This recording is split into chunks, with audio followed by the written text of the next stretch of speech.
Je suis une épice bien connue de nos jours. On me trouve sur pratiquement toutes les tables. Je suis le poivre. Pourtant, par rapport à l'Europe, je viens de loin, d'Asie. Et sais-tu que pendant très longtemps, j'ai été décrit en Europe comme un arbre, alors que je suis une plante grimpante. Quand j'y pense, cela me met en rage.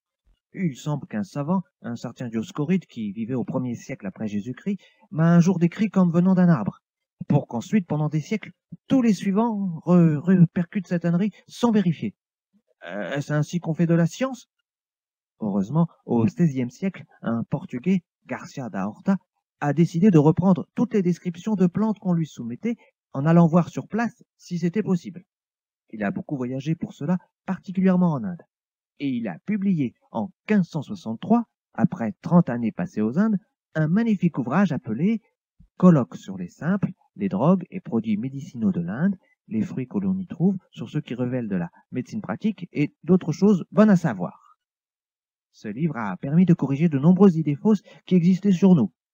Écoute par exemple le début de la belle description qu'il a faite de moi. Le poivre pousse près d'un autre arbre et je le vois toujours planté au pied d'un aréquier ou d'un palmier. Sa racine est petite et il naît en même temps que l'arbre auquel il s'arrime et s'enlace. Tu as entendu? Il naît en même temps que l'arbre auquel il s'arrime et s'enlace. Je suis bien une plante grimpante et pas un arbre. C'est pour cette raison que Daorta écrit « Tous se sont accordés à ne pas dire le vrai ». Ah, il était en colère, Daorta, quand il disait des erreurs de description. Tchou. Bon, je dois t'avouer qu'il s'est aussi un peu trompé à mon sujet. Il pensait que les poivres blancs et noirs provenaient de plantes différentes, alors qu'il s'agit de mûrissements différents. Mais c'est normal, je suis tellement original et unique qu'il est difficile de me connaître tout à fait. Et ceci te montre aussi que la science avance par tâtonnement, par petits grains